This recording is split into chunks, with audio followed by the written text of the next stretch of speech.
हुने त्यो दिन अर्थात् इक्वेटर भनेर भन्छ विषुवत रेखा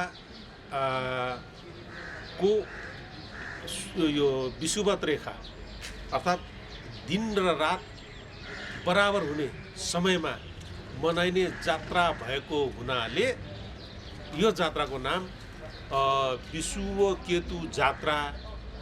अनि त्यही विषुवकेतु जात्राको पनि परवर्ती नाम रूपमा विश्व जात्रा, जस्तो हाम्रो टमडी टोलको एछे मल्लको अभिलेखमा विश्व जात्रा शब्द आएको छ। पहिला सरहरूलाई चाहिँ बिस्किट जात्रा तथा नयाँ वर्ष 2078 सालको हार्दिक मनोमय शुभकामना।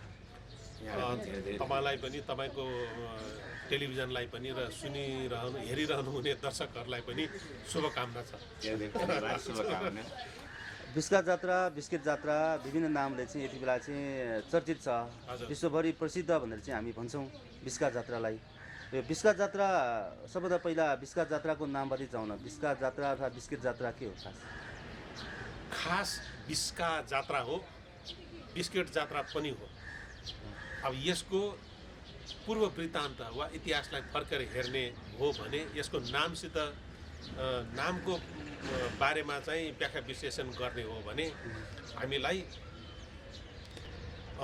यसको नाम जुन बिस्का छ त्यसको पूर्वरूप के रहेछ त भनेर हेर्दाखेरि, खोतल खातल गरेर हेर्दाखेरि यो दिन र रात बराबर हुने त्यो दिन अर्थात् इक्वेटर भनेर भन्छ विषुवत रेखा को यो विषुवत रेखा अर्थात् दिन र रात बराबर हुने समयमा मनाइने जात्रा भएको हुनाले यो जात्राको नाम विषुवकेतु जात्रा। अनि त्यही विषुवकेतु जात्राको पनि परवर्ती नाम रूपमा विश्व जात्रा, जस्तो हाम्रो टमडी टोलको एछे मल्लको अभिलेखमा विश्व जात्रा शब्द आएको छ। अनि त्यस्तै गरिकन थिमीको तमसुक ताडपत्रमा पनि विषुवकेतु जात्रा छ। नेपाल सम्मत 500 को अमरकोशमा पनि विषुवकेतुकै परवर्ती रूप विषुवकेतु यात्रा भनेको छ। अनि त्यस्तै गरिकन अब सायद नेपाल सम्मत 808 को जितामित्र मल्लको र 818 को हाम्रो भूपतेन्द्र मल्लको मालती चोक भक्तपुर राजदरबार मालती चोकको बाउ छोराको अभिलेखमा बिस्क्यात सङ्क्रान्ति कुन्नु अर्थात् बिस्केट सङ्क्रान्तिको समयमा भन्ने उल्लेख आएको छ। भनेपछि विषुवकेतु जात्रा विश्व जात्रा हुँदै मल्लकालको उत्तरार्धसम्म आइपुग्दाखेरि बिस्क्यात भयो र यही बिस्क्यात परवर्ती नेवार सांस्कृतिक जीवनमा बिस्का नाम प्रचलित रहिआयो र नेपाली राष्ट्रिय जीवनमा भने समग्र रूपमा साझा रूपमा बिस्केट नाम यो प्रचलित रहिआयो। र यसमा अलिकति अझ थप्नुपर्ने कुरा के त भन्दाखेरि ध्वजाभिलेख प्रमाणहरूमा साँच्चै भन्ने हो भने हाम्रो नेपालको राष्ट्रिय झन्डाको प्रथम रूप, आदि रूप, प्रथम दर्शन हाम्रो बिस्का जात्रा अथवा त्यो लिङ्गोमा फहराने एक जोडी ध्वजामै दर्शन मिल्छ। नेपालको राष्ट्रिय झन्डाको प्रारूप हो त्यो झन्डाको अभिलेखहरू विभिन्न समयका झन्डाहरू छन्। र यो जस्तो जगत प्रकाश मल्लको पालाको यो विश्व ध्वजा छ, त्यस्तै गरिकन रणबहादुर शाहले, त्रिभुवनले, गिरिजाले र पूर्व राजा ज्ञानेन्द्रले पनि राख्न लगाएका ध्वजाभिलेखहरू छन्, वीरेन्द्रले पनि राख्न लगाएका ध्वजाभिलेखहरू छन्। ती ध्वजाभिलेख प्रमाणहरूको आधारमा हाम्रो लिङ्गमा फहराइने जुन एक जोडी ध्वजा छ त्यो ध्वजा विश्व ध्वजा, विश्वकेतु त्यसमा चाहिँ व्यवहृत भएको पाइन्छ।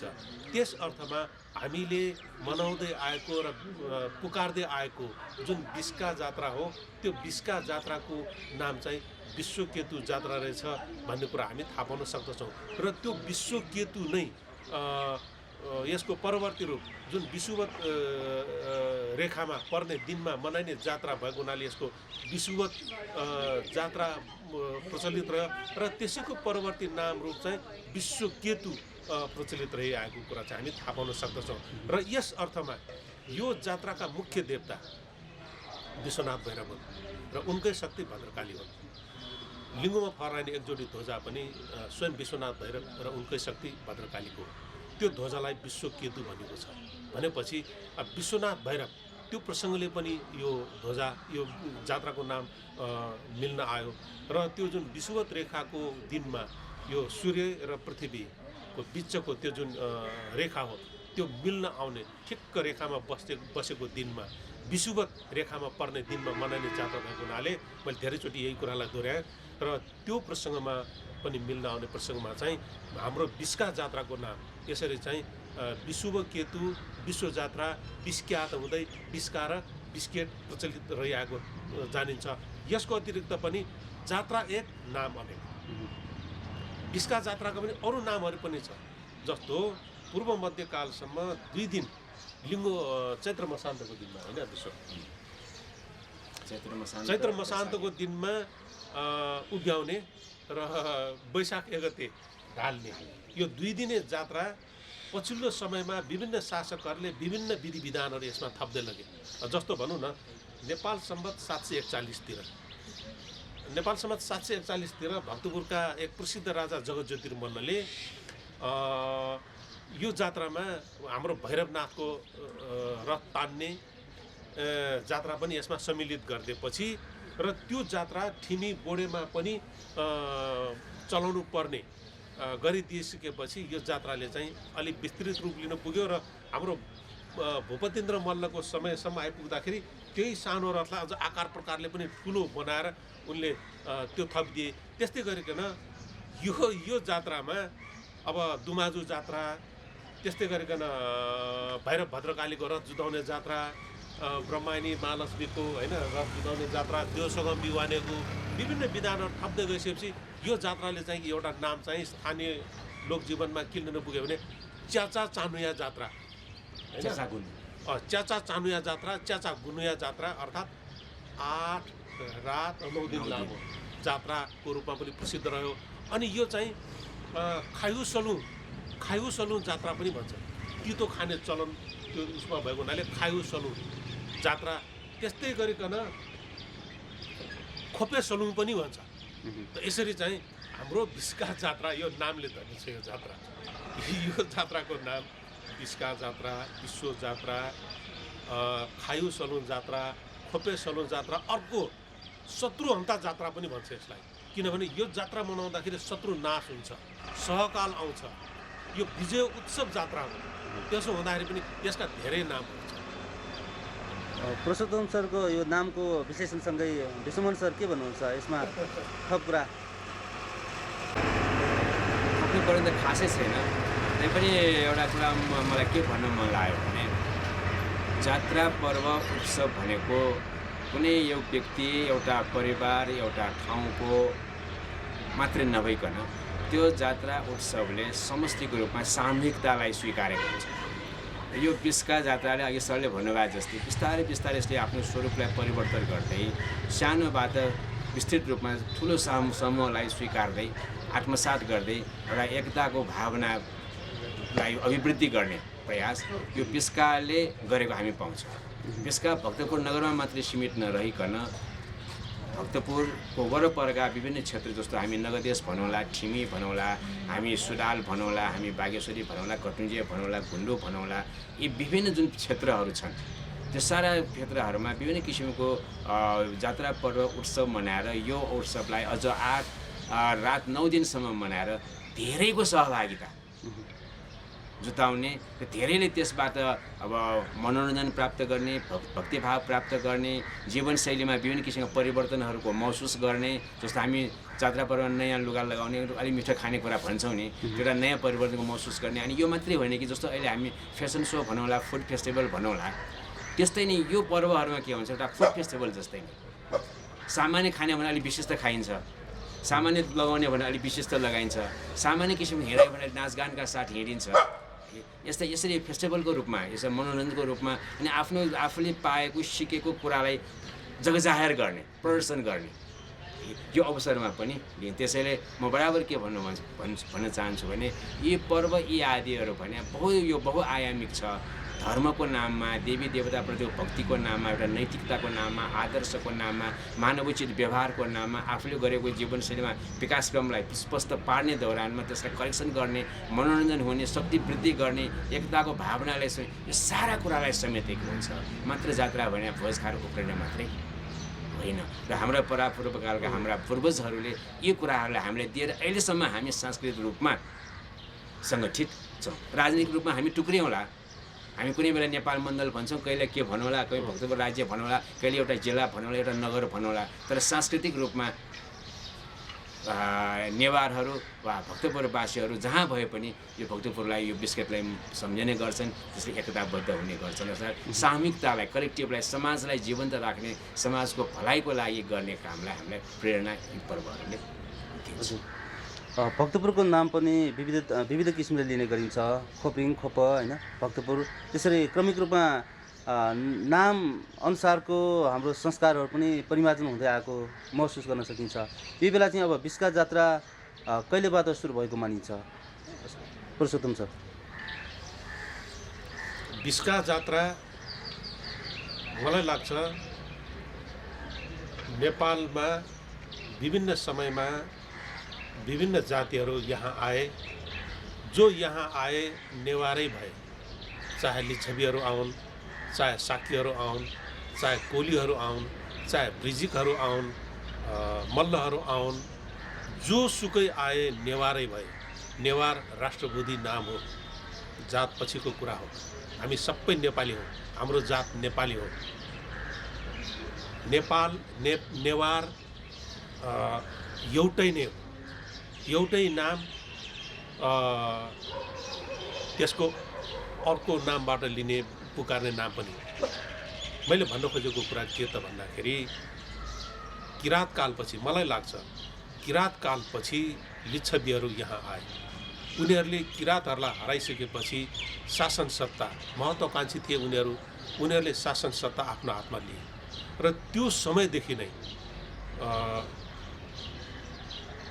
बिस्का जात्रा पनि अरू जात्रा चाडपर्वहरू सँगसँगै बिस्का जात्रा पनि उनीहरूले शासन सत्ता आफ्नो हातमा लिएर जुन एउटा विजय प्राप्त भयो त्यसैको उत्सवमा त्यसैको अनुरूप बिस्का जात्रा चलेर आएको हामी पाउँछौँ।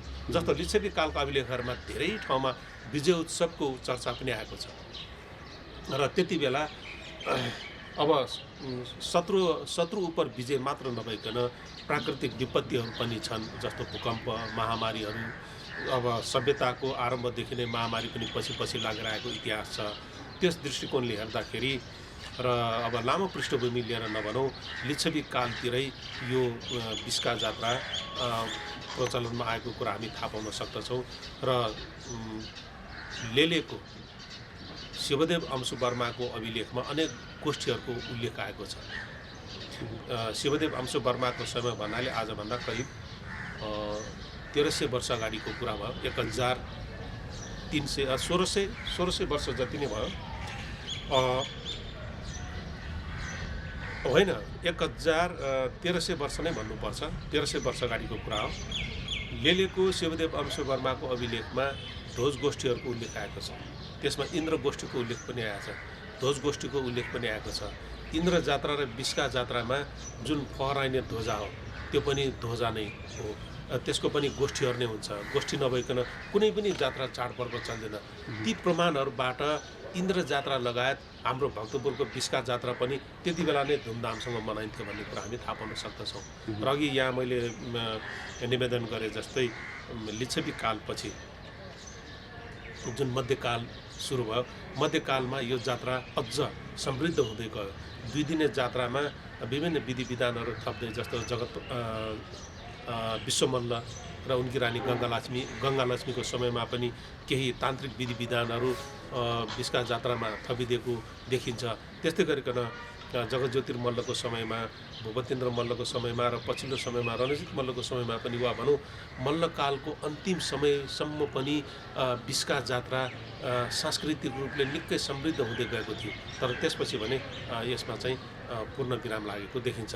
र फेरि पनि म दोहोऱ्याएर भनौँ बिस्का जात्रा लिच्छवीहरूको आगमनसँगै वा भनौँ उत्तर प्राचीन कालतिर नै यो जात्रा धुमधामसँग मनाइन्थ्यो। र यो जात्रा मनाउनुको मूल आशय के हो भने सहकाल आओस्, शत्रु नाश होस् भनेर पनि मनाइने जात्रा हो। प्राकृतिक विपत्तिहरूबाट बच्न सारा देशवासीको कल्याण होस्, सुख शान्ति समृद्धि होस् भनेर मनाइने जात्रा हो। र मूलत सहकाल आओस्, सहकालको प्रतीकको रूपमा चलेर आएको जात्रा हो र विजय उत्सवको प्रतीक जात्रा पनि हो। हुनसक्छ अब त्यति बेला महामारी शान्त भयो, त्यसपछि जनताहरूले ठुलो हर्ष गरे। महामारी पनि एउटा अदृश्य दैत्य थियो र त्यो दैत्य उपरको विजय थियो। त्यसो हुनाले पनि बिस्का जात्रा। अहिले कोरोनाको कहर आए जस्तै विगतमा लिच्छवीकालीन अवस्थामा पनि विभिन्न शासनकालमा पनि त्यस्तो खालको सङ्कटहरू आएको थियो, महामारी पनि आएको थियो भने यो बिस्किट जात्राको माहौलले पनि देखाउँछ। एकदमै देखाउँछ। किनभने अब हामीहरूले महामारीको मात्रै छुट्टै इतिहासलाई कोट्याउँदै गयौँ भने लिच्छवी अघिमा नै मैले भनिहालेँ साँच्चै भन्यो भने ढुङ्गे युगबाट यो सारा मानव जाति सभ्यताको युगमा पुगेको समयलाई समग्रमा आजभन्दा 10,000 वर्ष अगाडि मानौँ। 10,000 वर्षदेखि कृषि, स्थायी बसोबास, पशुपालन लगायत उद्योग धन्दा, धार्मिक राजनैतिक विकास गरेर सारा मानव जाति सभ्यताको युगमा प्रवेश गर्यो। नेपाल पनि त्यस कुराको अपवाद रहेन। र त्यो बेलादेखि नै महामारीले पनि पछि लागेर आयो। सभ्यता र महामारी एउटै सिक्काको दुई पाटा हो। सभ्यता पहिलो पाटो हो भने पछाडिको पाटो महामारी हो। त्यसले त अहिलेसम्म पनि गाँजेर आएको छ। भनेपछि अनेक नामका महामारीहरू यहाँ चले। मल्लकालमा भूपतेन्द्र मल्लकै समयमा प्लेग नामको महामारी चलेर थुप्रै मानिसहरू मरे। कति 21-23,000 मानिसहरू मरे। मलाई लाग्छ भूपतेन्द्र मल्लको मृत्यु पनि सायद त्यही महामारीबाट भएको अनुमान हुन्छ।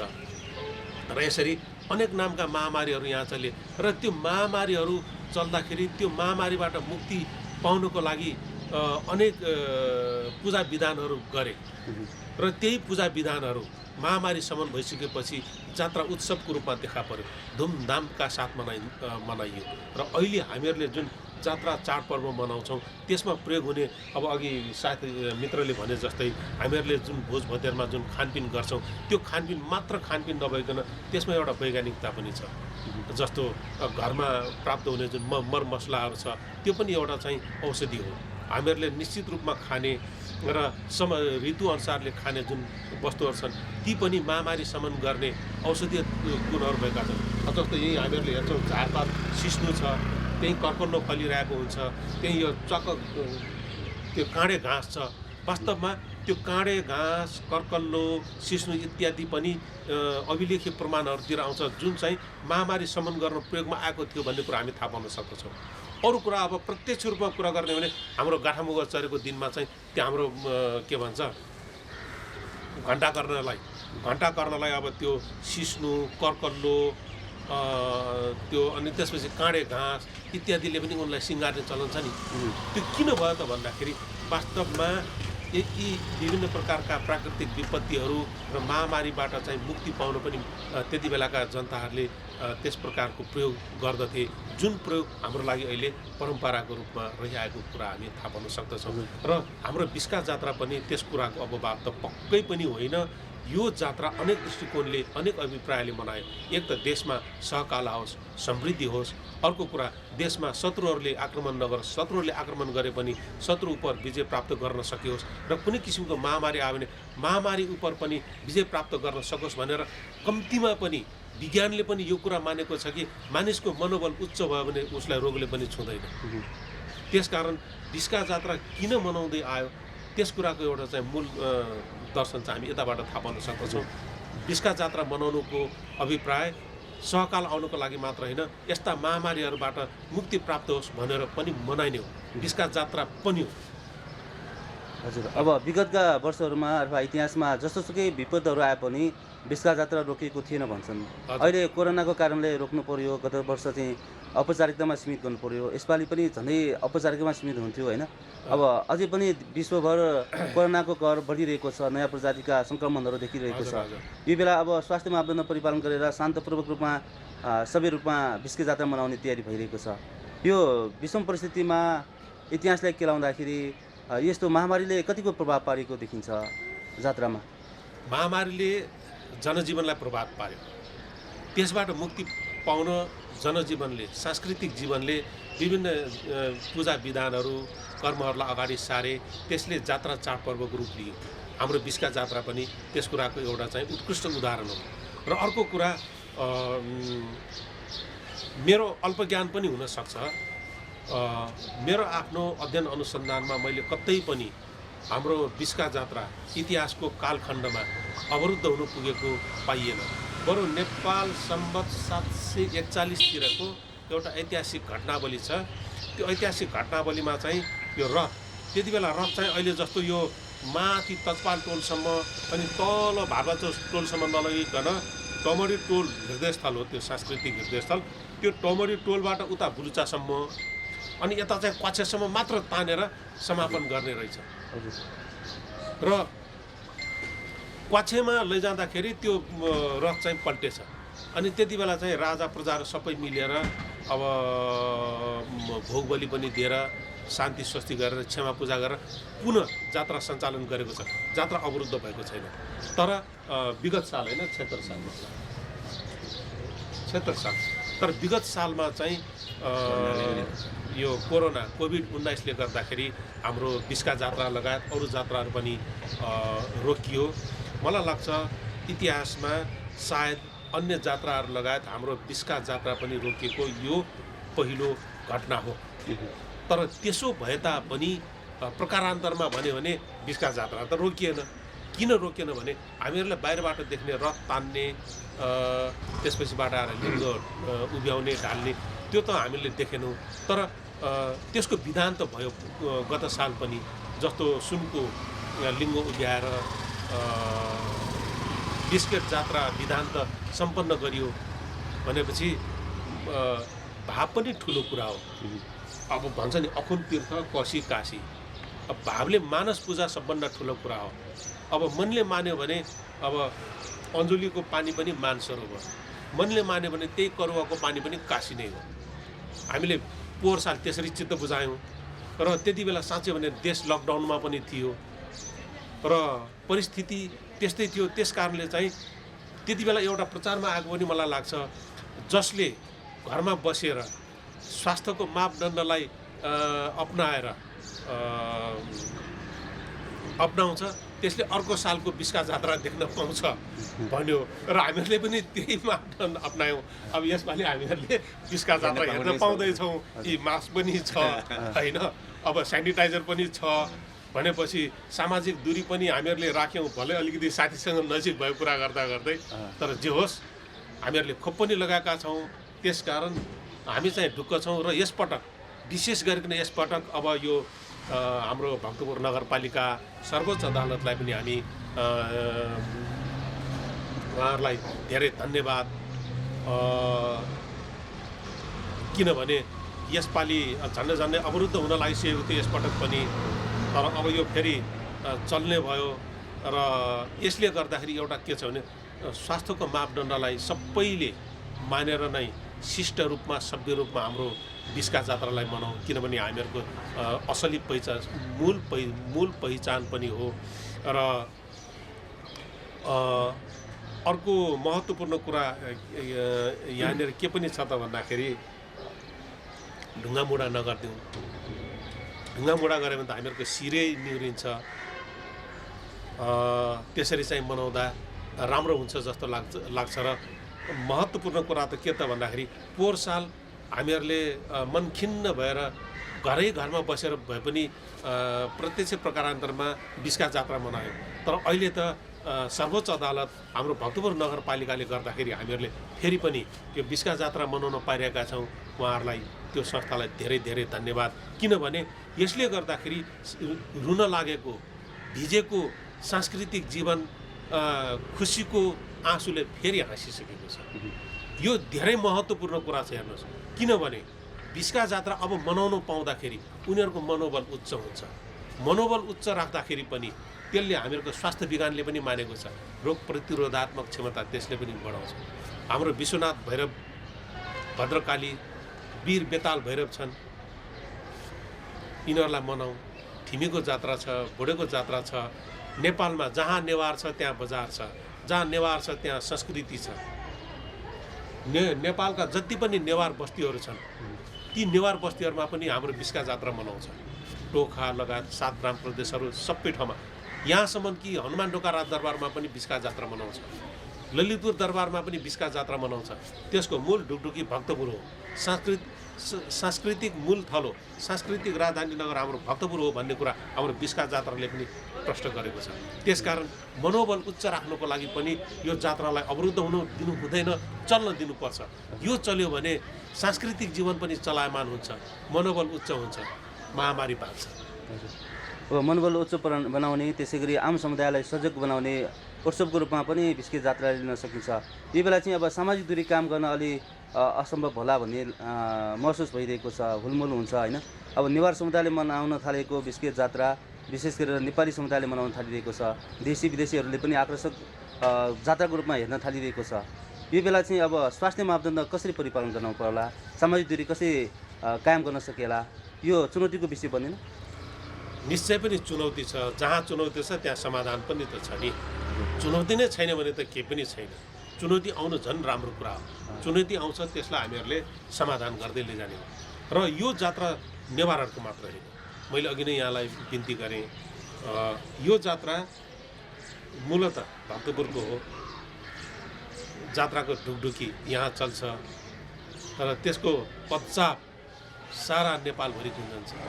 यो जात्रा भक्तपुरको मात्र होइन, यो जात्रा नेपाल मण्डलको मात्र होइन, यो जात्रा सारा विश्वको हो। त्यसकारण के स्वदेशी, के विदेशी, के नेवार, के गैर नेवार, सारा नेपालीहरूको पनि जात्रा हो बिस्का जात्रा। अब जहाँसम्म यो स्वास्थ्यको कुरा आउँछ, एउटा सामाजिक दूरीको कुरा आउँछ, निश्चय पनि त्यो एउटा चुनौतीको विषय हो। तर अब अहिले प्रचार प्रसारको यत्रो उन्नति भएको अवस्थामा हाम्रो जनसञ्चार टेलिभिजनको तर्फबाट पनि, अरू सञ्चार माध्यमहरूको तर्फबाट पनि एउटा सन्देश जाओस् कि नागरिक जीवनको पनि एउटा दायित्व हुन्छ। कम्तीमा पनि यो जात्रा मनाउँदाखेरि सामाजिक दूरी कायम राखेर स्वास्थ्यको आवश्यक मापदण्डलाई मानेर जात्रा चलाउँदा मैले मेरो मात्र होइन, मेरो परिवारको मात्र होइन, मेरो टोल बस्तीको मात्र होइन, मेरो समाजको मात्र होइन, सारा देशवासीको मैले रक्षा गर्दैछु। त्यो भाव आउनुपर्छ, निश्चित रूपले आउनुपर्छ। त्यसो भएको खण्डमा हामीले आनन्दसँग सभ्य शिष्ट तरिकाले यो जात्रा मनाउन सक्दछौँ।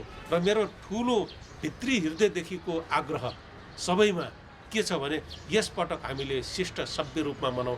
पहिला 26 साल 27 साल अगाडि पनि त्यही रूपमा माने सारा हेर्न आएका थिए र ढुङ्गा मुढा एउटा नगरिदियो भने यस्तो सांस्कृतिक दृष्टिले साह्रै समृद्ध यो भक्तपुरमा अब सुनमाथि सुगन्ध भन्छ, त्योभन्दा पनि अझ बढी हुन्छ जस्तो मलाई लाग्छ। हजुर, मेरो ठुलो बिन्ती छ। अब आम समुदायमा आफ्नो सभ्यता देखाउने, संस्कृति देखाउने, जात्रा मनाउने रहर छ। यही रहरको बावजुद सरकारले प्रतिबन्ध लगाए पनि पछिल्लो चरणमा खुलेको छ। अब सबै रूपले बनाउनका लागि तयारी हुँदै रहेको प्रसङ्गमा अब यो जात्रालाई चाहिँ विशेष गरेर आम समुदायले यो मनोरञ्जनको दृश्यको हिसाबमा होइन, परम्परा मान्ने हिसाबमा मात्र होइन, यसको मूल मर्मलाई पनि बुझ्नुपर्छ भन्ने कुरालाई ख्याल गर्ने हो भनेदेखि बिस्का जात्राका विभिन्न जनसृष्टिहरू पनि छन् होइन। कति यथार्थपरक होला, कति काल्पनिक पनि होला। अहिलेको चर्चाको विषयलाई जोडेर कुरा गर्दा बिस्का जात्रासँग के कस्तो जनसृष्टिहरू देखिन्छ यति बेलाको इतिहासलाई केलाएर हेर्दाखेरि? विश्वमोहन सर, यहाँले जानेको कुराहरू केही जानकारी दिइदिनुहोस् न। अब हाम्रा विभिन्न पर्वहरूको पछाडि किन मनाउने भनेर त्यसको कारणहरू दिने गर्छ। अब अहिलेको पुस्ताले ती कारणहरूमा वैज्ञानिकता खोज्छ, उपयोगिता खोज्छ र पहिलेको समाजले त्यो कारणहरूलाई र धर्म, देवी देवता कुनैको नाम जोडेर त्यसलाई प्रस्ताउने प्रयास गर्छ। अहिले यो विस्काको मामलामा पनि अब तपाईँले सायद सङ्केत गर्नु खोज्नु भए त्यही होला कि यो जुन अजिङ्गर सर्पहरूका कुराहरू अब यो धेरैचोटि हरेक वर्ष भनिरहनु भयो, यो कथा दोहोऱ्याइरहनु आवश्यक छैन। अब ती सर्प अजिङ्गरहरू मरेको, मारिएको र उनीहरूको स्मरणमा झुन्ड्याएको यी आदि भन्ने जुन कुराहरू छन्,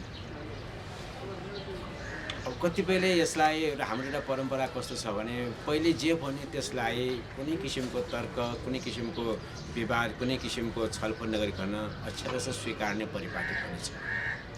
त्यसो हुँदाखेरि त्यसलाई स्वीकार्दै आयो। तर अब अहिले आएर त्यो कुरालाई, त्यो सर्पलाई मारेको उपलक्ष्यमा अथवा चाहिँ त्यो सर्पको जुन सन्दर्भ छ, त्यो राजकुमारीको नाकको पालबाट निस्किने होस् वा चाहिँ त्यो राजालाई सहयोग गर्ने जुन ज्योति एउटा तान्त्रिक विद्वान हुन्, यी कथाहरू छन्। र अब त्यो कुरालाई ऐतिहासिक प्रमाणले त्यति पुष्टि गर्दैन। सायद यो किन मनाउने भन्दा त्यतिखेरको समाजलाई बुझाउन यस्ता कुराहरूको कथा जोडिदिएपछि मान्छेले मान्दै आयो, यति मात्रै हामी भन्न सक्छौँ। र अब हामीले कसरी बुझ्छौँ त भने अघि सरले भन्नुभयो जस्तै यो पक्का पनि एउटा ज्योतिषशास्त्रको हिसाबले, सूर्यको गतिको हिसाबले, मौसमको हिसाबले जुन हामीले विषुवत रेखा कुराहरू उहाँले गर्नुभयो, यही नै कुराहरू हुन्। अब त्यो बेलामा त्यो समाजलाई यस किसिमको ज्ञान सबै मान्छेले बुझ्दैन। अहिले त बुझ्दैन भने त्यो बेलामा के बुझ्ला? त्यही पनि एउटा घटलाग्दो कथा भनिदियो भने त्यो चाहिँ बुझ्ला, सायद त्यसै मात्रै होला। अब यो सबै विद्वान साथीहरूले दिँदै आएको प्रमाण के छ भने कि त्यो विश्व ध्वजमा जुन ध्वजा फहराइन्छ त्यहाँ सर्पको आकृति कहीँ पनि छैन। त्यहाँ अष्टमङ्गलका प्रतीकहरू, चित्रहरू छन्। र त्यो पक्कै पनि यो मङ्गलकारी, सुख समृद्धिको लागि, विजयको लागि भनेको त्यसले पनि स्पष्ट पार्छ। अर्को कुरो मलाई के लाग्छ भने यो सुरुमा अघि सरले भन्नुभयो जस्तै किराँतकाल अथवा सायद त्योभन्दा पनि अगाडि हो कि त किराँतकालमै होला र सायद त्योभन्दा अगाडि पनि हुनसक्छ। मान्छेहरूले खेल्ने यी आदि बेला मनोरञ्जन गर्ने बेलामा यसो लट्ठीहरू उठाउने, हामी पनि केटाकेटीमा खेल्थ्यौँ, त्यो कुनै हिसाबले उठाउने र त्यो उठाउने भने एउटा के अरे विजयको उत्सवकै प्रतिको सङ्केत हो त्यो। त्यसलाई पछि बिस्तारै सांस्कृतिक हिसाबले महत्त्व दिँदै विकसित लाग्दै त्यहाँ झन्डा पनि झुन्ड्यायो। अब मैले भन्नु खोजेको कुरा के हो भने त्यो पहिला त्यो लिङ्गो उभ्याएको होला, झन्डा पछि उभ्याएर त्यसमा थपिएको हुनसक्छ। किनभने झन्डा चाहिँ बहुत सुसांस्कृतिक छ, सुन्दर छ, विभिन्न किसिमको बुट्टा रङ्गले भरिएको छ। त्यो सँगैको चाहिँ जुन हामी लिङ्गो भन्छ त्यो टोटली एकदम नेचुरल अवस्थामा छ। त्यसमा कुनै किसिमको श्रृङ्गार गरिएको छैन। हामी आफै पनि श्रृङ्गार गर्दाखेरि कमिज एउटा नयाँ प्यान्ट चाहिँ पुरानो लाएर हिँड्छौँ र मिल्दैन नि। कमिज नयाँ छ भने प्यान्ट पनि नयाँ नै होला। सकेसम्म त्यो मिलाउने प्रयास गरिन्छ, स्वाभाविक कुरा हो। त्यसैले त्यो लिङ्गो चाहिँ एकदमै प्राकृतिक रूपको छ, त्यसमा झुन्डिएको झन्डा अति नै सुसांस्कृतिक छ भनेपछि मलाई के लाग्छ भने पहिला त्यो चाहिँ लिङ्गो उभ्याइयो, पछि अहिले त्यो विजयका कुराहरू यी आदि सुसंस्कृत हुँदै गएपछि त्यसलाई सुन्दर पार्दै गयो। त्यसलाई अझ जोड्किदिनु अघि सरले भन्नुभयो जस्तै विभिन्न मल्ल राजाहरूको समयमा यस जात्रामा विभिन्न पर्छ उत्सव थपिँदै गयो। यो च्याचा बुनो भन्छ होइन त, 8 रात 9 दिनसम्म पुर्याइयो। त्यसै यो प्रकारान्तरले यो कुनै दिन कुनै एउटा घटनाबाट मात्रै प्रभावित भएर यो जात्रा उत्सव निर्माण भएको होइन। समयको परिस्थितिले विभिन्न किसिमका घटनाक्रमहरू, उपलब्धि, आवश्यकताहरूलाई जोड्दै त्यसलाई विकसित गर्दै विभिन्न किसिमका शासक र जनताको चाहिँ सत्प्रयासमा यो जात्रा पर्व बनेको हो। अब तपाईँले जुन यो सङ्केत गर्न खोजेका जुन सर्पको यी कुराहरू हुन् त्यसलाई अब त्यो बेलामा त्यसको कथा त्यो सान्दर्भिकता थियो होला र अहिलेको जमानामा आएर त्यो कथालाई मान्न सकिँदैन। पुरुषोत्तम सर, यो जनसृष्टिका बारेमा चर्चा गर्दाखेरि होइन विस्का जात्रासँग जोडिएका यस्ता ऐतिहासिक कथा नै भनौँ, लोककथाहरू चाहिँ कतिको सान्दर्भिक लाग्छ? दृष्टिकोण आफ्नो आफ्नो हो, भर्खरै मित्रले पनि भनिहाल्नु हो। अब इतिहास संस्कृतिका स्रोतहरूमध्ये एउटा स्रोत निश्चित रूपमा किंवदन्ती पनि हो। किंवदन्तीलाई आँखा चिम्लेर पत्याउनु भन्दा पनि त्यो किंवदन्तीमा रहेको सार के हो, त्यो सारले अरू प्रमाणलाई पनि पुष्टि गर्छ भने त्यस आधारमा त्यो सारलाई हामीहरूले सत्य भनी मान्नुपर्ने स्थिति आउँछ। अब यस्तो प्रतीत हुन्छ, इन्द्र जात्राको कुरा गर्दाखेरि पनि, बिस्का जात्राको कुरा गर्दाखेरि पनि, हाम्रो नवदुर्गा नाचको कुरा गर्दाखेरि पनि, जुनसुकै जात्रा चाडपर्वहरूको कुरा गर्दाखेरि पनि किंवदन्तीहरू, लोककथाहरू सबभन्दा अगाडि त्यो जात्रा चाडपर्वको विधानै जस्तो भएर अगाडि आउँछ। हाम्रो बिस्का जात्रामा पनि थुप्रै यस्ता रोचक किंवदन्तीहरू छन्। म छोटोमा एउटा किंवदन्ती यहाँ प्रस्तुत गरौँ। यो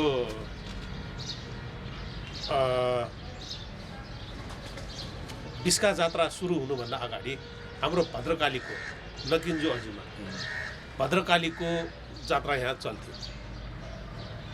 तर त्यति बेला अनिकाल चलेछ, ठुलो अनिकाल भयो। मानिसहरू खान नपाएर देश विदेशतिर लागे, खान नपाएर धेरै मानिसहरू मरे। र मानिसहरूको त कुरै छाडिदिउँ, जनताहरूको त कुरै छाडिदिउँ, हाम्रै भद्रकाली माजु पनि भोकले र्याख र्याख भएर आफ्नै पेट आफ्नै नङ्ग्राले चिरेर आफ्नै आन्द्राभुँडी खान बाध्य भए। अब व्यावहारिक रूपले हेर्दाखेरि यो त ज्यादै असम्भव कुरा हो। तर यसले दिन खोजेको सन्देश के त भन्दाखेरि त्यति बेला अनिकाल चलेको रहेछ भनेपछि त्यो अनिकाल कति चरम उत्कर्षमा पुगेको रहेछ भन्ने कुरा त्यसले भन्छ। र यसैसित जोडेर अर्को एउटा कथा जुन सबैलाई सर्वविदितै छ, यो जात्रा हेर्न काशीबाट हाम्रा विश्वनाथ भैरव आए अनि उनी अरू मानिसहरूभन्दा टाउकोले अग्ला थिए। अनि हाम्रा यहाँका तान्त्रिक आचार्य कर्माचार्य उहाँलाई के लाग्यो भने यी भैरवनाथलाई यहाँ स्थापना गर्न सकेमा त सहकाल आउँछ भनेपछि उनले तान्त्रिक विधिपूर्वक मन्त्र शोधन गरेर उनलाई बसमा ल्याउन के खोजेका थिए। भैरवनाथ पनि कम थिएनन्। उनले हाम्रा आचार्यको सिद्ध तान्त्रिक आचार्यको कुरा थाहा पाएपछि त्यहीँबाट काशीमा अन्तर्ध्यान हुन खोज्दाखेरि हाम्रा आचा बजुले लखेट्दै जाँदाखेरि यो उनी अन्तर्ध्यान हुन खोज्दाखेरि के गर्ने भनेपछि हँसियाले चट्टै काट्दैछन्। काटेपछि उनको टाउको ढुनमुनेर गएर अहिलेको सबुङ्गा भैलेती भन्ने ठाउँमा पुग्यो। अब शिर भक्तपुरमा रह्यो, शरीर चाहिँ उता काशीमा पुग्यो। अहिले पनि भारतमा काशी विश्वनाथ देवता उही हेर्नुहोस् है, एउटै देवता काशी विश्वनाथ भैरव, आकाश भैरव, महाआकाश भैरव जे भन्नुहोस्, काशी विश्वनाथ भैरवको उता शिर छैन, शरीर मात्र पूजा हुन्छ। त्यही देवताको शिर हाम्रो भक्तपुर टमडीटोल भैरवनाथ मन्दिरमा उहाँको पूजा हुन्छ भनेपछि एउटै देवताको शिर यहाँ छ, शरीर उता छ। यो कुरा धेरै दृष्टिकोणले महत्त्वपूर्ण छ।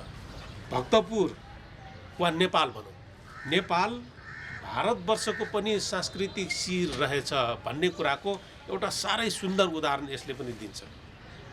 बिस्का जात्राले पनि दिन्छ।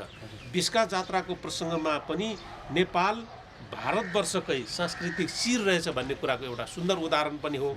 अर्को महत्त्वपूर्ण कुरा के त भन्दाखेरि आस्था सबैभन्दा कुरो हो, चाहे त्यो काल्पनिक होस् वा जेसुकै होस्, मेरो मनले कुनै कुरा मैले मानेको छु भने त्यो कुरा सत्य हो। त्यो कुरा विज्ञानले पनि मानेको छ। यस अर्थमा यो भैरवनाथलाई यहीँ स्थापित गरिसकेपछि त्यति बेलाको जनजीवनको मनोबल उच्च भयो, किसानहरूको मनोबल उच्च भयो। साँच्चै भन्ने हो भने यो जात्रा श्रमिकहरूको जात्रा हो। किसानहरूलाई अलग्ग पार्ने हो भने बिस्का जात्राको त के कुरा, अरू कुनै पनि जात्रा एक पाइला पनि चल्दैन। त्यसकारण मूल श्रेय त उनीहरूलाई जान्छ। अरूलाई पनि जान्छ। अनि यो जात्रामा त्यसरी विश्वनाथ भैरवलाई यहाँ स्थापना गरिसकेपछि अनिकाल पनि गयो, सहकाल पनि आयो भनेर मानिसहरूले खुसियाली मनाए र यो पनि एउटा विजय उत्सवकै प्रतीक थियो। र त्यति बेला एउटा किंवदन्ती यससित जोडेर आएको एउटा किंवदन्ती के त भन्दाखेरि यति सहकाल भयो, प्रशस्त मात्रामा अन्न यति उत्पादन भयो कि एक गेडा चामलको भात पकाउँदाखेरि पनि पुरै परिवारलाई त्यो काटेर भात पस्किँदाखेरि पनि अझ उब्रियो भनेपछि कति अन्न उत्पादन भएको रहेछ, देश कति आत्मनिर्भरतातिर गएको रहेछ, कति सहकाल आएको रहेछ, त्यसबाट पनि हामी थाहा पाउन सक्दछौँ। र यो कुरालाई अलिकता हामी भाषा विज्ञानको दृष्टिकोणले हेरौँ के भात चाहिँ काटेर पस्किन्छ र? भात कुनै हालतमा पनि काटेर पस्किँदैन। भात त पस्किन्छ भन्छ नेपाली भाषामा, तर नेवारीमा उ गर्दाखेरि जा ताला भनेर भन्छ नि, जा ताउको अर्थ के भन्छ काट्ने, क्या भात काटेर दिन्छ त दिँदैन, तर भन्दाखेरि हामीहरूको बोलीचाली व्यवहारमा जा ताउ भनेर भन्छ। यसले पनि के देखाउँछ भने त्यति बेला साँच्चै नै सहकाल आएको रहेछ। यो देवतालाई स्थापित गरिसकेपछि उनले गरून् नगरून् त्यो बेग्लै कुरा हो, तर उनलाई यहाँ स्थापना गरिसकेपछि जुन मनोबल छ त्यो मनोबलले त्यहाँ काम गरे नि, त्यो विज्ञान हो। त्यस कारणले गर्दाखेरि र अर्को महत्त्वपूर्ण कुरा के त भन्दाखेरि अब भैरवनाथका वाहन त हाम्रा वीर बेताल भैरव, र उनी त ज्यादै चकचके अनि सबैको भलो पनि चाहने, चकचके गर्दै पनि उटपट्याङ काम गर्दै पनि सबैको भलो हुने, हाम्रो पातले मन्दिरको गुजुर पनि राख्न पुग्ने र हाम्रो भैरवनाथको मन्दिरको एउटा कुनै के छेस्किनी हराउँदाखेरि हाम्रा सिकमी दाइले खोज्दा नपाएपछि एउटा सानो खुच्याएर चाहिँ त्यो खुट्टाले त्यो छेस्किनी फाल्दाखेरि त्यो छेस्किनी जोड्दाखेरि भैरवनाथको त्यो रथ मन्दिर त पुरा हुन गएको। यस्ता थुप्रै किंवदन्तीहरू छन्। हो, हाम्रो त्यो हलिपत्ता भन्छ होइन, त्यहाँ नेतृत्व गर्ने जुन हाम्रो वीर बेतादेव हो, त्यो बेतादेवलाई हाम्रा यो कृषकहरूले मिखुन्चा फुल नपारेको पोथी मिखुन्चा भोगबली दिने चलन छ।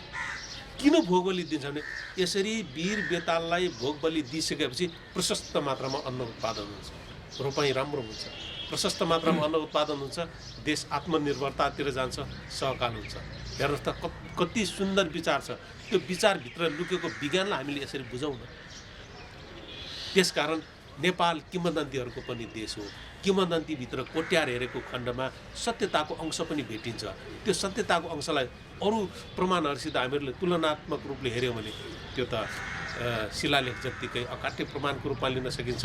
त्यसैले त यहाँको सांस्कृतिक जीवन भन्छ नि, जी भैलदेया मामहरू, काशी विश्वनाथ देया कपमहरू, एउटै देवताको शिर यहाँ छ, शरीर त्यहाँ छ। सांस्कृतिक जीवनले पनि त्यही भन्छ। अनि भैरवनाथको त्यो जुन रथ हैसे गरेर तान्दाखेरि निस्कने जुन यो आकाशै चिर्ला जस्तो जुन आवाज छ नि, हो त्यो आवाज उता काशी विश्वनाथ भैरवले समेत सुन्छ, काशीसम्म पनि पुग्छ भन्ने एउटा मान्यता छ। यसले के देखाउँछ त भन्दाखेरि यो आवाज त्यहाँसम्म पुगोस् नपुगोस्, तर यसले नेपाल र भारत बीच र विशेष गरिकन भक्तपुर र काशी बीच प्राचीन कालदेखि नै रहिआएको जुन एउटा सांस्कृतिक सम्बन्ध छ त्यसलाई झल्झली सम्झाउँछ, होइन र? अब भाषा शैली सभ्यताले चाहिँ इतिहासलाई जीवन्त राखेको छ होइन। यो जीवन्त राख्नलाई जात्रा पर्वलाई संरक्षण गर्नुपर्छ, सम्बोधन गर्नुपर्छ, जीवन्त राख्नुपर्छ भन्ने आवाजहरू बुलन्द भइरहेको प्रसङ्गसँगै आम समुदायमा बिस्किट जात्रा मनाइरहँदाखेरि अब कोरोनाको कहरका कारणले सुरक्षित व्यवहारका साथ मनाउनु पर्ने अवस्थालाई मध्यनजर गर्दै आजको कुराकानीमा श्रोता समुदायमा यहाँको तर्फबाट विशेष सन्देश के दिनुहुन्छ मित्र विष्णुमन सर? हामी भनौँ लोकतन्त्रमा, प्रजातन्त्रमा, गणतन्त्रमा हामी आफ्नो नियन्त्रण आफैले गर्ने हो, आफ्नो शासन आफैले गर्ने हो, आफ्नै बारेमा सचेत आफै हुने, हामी सबै हो, हामी सबै सचेत हुने हो। त्यसैले आफ्नो सांस्कृतिक महत्त्व, सांस्कृतिक परम्परालाई पनि यथावत राख्नुपर्छ। त्यो हाम्रो पहिचानको कुरा हो र त्यो राख्ने द्वारा हामी त्यो प्रयास गर्छौँ र र अब त्यो पक्कै अघि तपाईँहरूले भन्नुभयो जस्तै जब हामी रफ्तानमा पुग्छौँ त्यहाँ भिडमा जान्छौँ त्यसमा सामाजिक दूरी भन्ने जुन छ सायद त्यो सम्भव होला भन्नु अलिक गाह्रै होला त्यसैले अब सकेसम्म हामी प्रयास गर्छौँ त्यति मात्रै कुरा हो तर पूर्ण रूपले त्यो पालना होला जस्तो मलाई लाग्दैन तर हामी यसो गरौँ कि त्यहाँ प्रवेश गर्ने बेलामा हामीले मास्क लगाऊँ र आफ्नो हात खुट्टाहरू चाहिँ साबुन पानीले धोएर शुद्ध सफा भएर त्यसमा त्यो सांस्कृतिक कार्यक्रममा त्यो जात्रा पर्वमा त्यो रसतान्यमा हामी सहभागी हौँ र त्यहाँबाट फर्किसकेपछि पनि हामीले घरमा आफ्नो हात खुट्टाहरू सफा गरौँ सेनिटाइज गरौँ र तातो पानी बेसार पानी आदिले मुख खुल्ला गरौँ पानी पियौँ र यो विधिलाई हामीले अपनाएर त्यहाँ हामीले त्यो रस तान्ने दौरानमा लिङ्ग उभ्याउने दौरानमा जहाँ किसिम हामी भिडमा हामी उपस्थित भयौँ त्यसबाट हुन सक्ने किसिमका सम्भावित जुन खतराहरू छन् त्यसबाट हामी जोड्न सकिन्छौँ होला त्यसरी त्योबाट चाहिँ सचेत हौँ र सकेसम्म अब ती स्वास्थ्य मापदण्डका कुराहरूलाई हामीले पुरा गरौँ र यसरी गरेर मापदण्डलाई पनि पुरा गरेर स्वास्थ्यलाई पनि ध्यानमा राखेर र हाम्रो सांस्कृतिक परम्परालाई पनि निरन्तरता दिनमा हाम्रो प्रशासन यहाँको चाहिँ जनताहरू यहाँका कृषकहरू यहाँको तपाईँ हामी सबैले सहयोग गऱ्यौँ आपसमा मिलेर काम गऱ्यो भने सफल हुन्छ र म यही कुराहरू भन्न चाहन्छु र साथै तपाईँको यो मौकाको प्रयोग गर्दै यो बिस्किट पर्वको पनि अब आउँदो 2078 सालको नयाँ वर्षको उपलक्ष्यमा पनि सम्पूर्ण नेपालीहरूमा भक्तपुरवासीहरूमा सुस्वास्थ्य दीर्घायु कामना र नयाँ वर्षको शुभकामना भन्न चाहन्छु र तपाईँको रेडियो जनसञ्चार टिभी परिवारलाई पनि हामीलाई के राख्ने मौका दिनुभएकोमा यहाँ पनि आभार व्यक्त गर्दै यहाँको पनि समुन्नति सुस्वास्थ्य आदिको कामना गर्दै तपाईँहरूलाई पनि हामी चाहिँ धन्यवादका साथै शुभकामना नयाँ वर्षको शुभकामना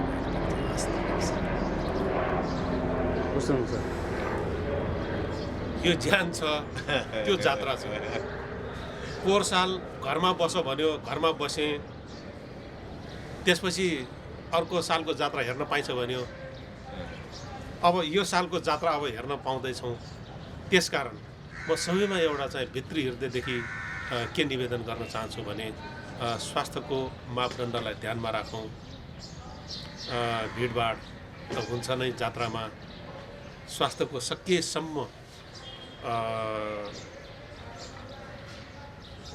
स्वास्थ्यको कुरालाई ध्यानमा राखेर यो जात्रा मनाऊँ र यो भन्दा पनि अझ मेरो महत्त्वपूर्ण निवेदन आग्रह छ म 10 औँला जोडेर बिन्ती गर्न चाहन्छु ढुङ्गा मुडा नगर्दिउँ यो जात्रालाई सभ्य शिष्ट ढङ्गले हामीहरूले मानिदिउँ कि हाम्रो असली सांस्कृतिक पहिचान हो नेपालको सांस्कृतिक शान पनि हो सारा संसारले हेर्न आउँछन् हेर्न आएन भने यो त मसान घाट जस्तै हुन्छ त्यसकारण अबदेखि ढुङ्गा हान्ने हामीहरूले त्यो ढुङ्गा नहानौँ भन्ने प्रण गरौँ र ढुङ्गा हान्नुको सट्टा एक आपसमा आपसी सद्भाव कायम गरेर यो जात्रा मनाऊँ र यति गरेको खण्डमा यो पनि एउटा कुनै पनि विजय उत्सवभन्दा कम हुने छैन र यसरी हामीहरूले मनाएको खण्डमा निश्चित रूपले हामी के भन्न सक्दछौँ भने कोरोना नामको कोभिड नामको यो अदृश्य दैत्य त्यत्तिकै भागेर जान्छ हामीहरूले आपसी सद्भावपूर्वक यो जात्रा मनाइदिउँ महामारी भाग्छ सबैको कल्याण होस् धन्यवाद धन्यवाद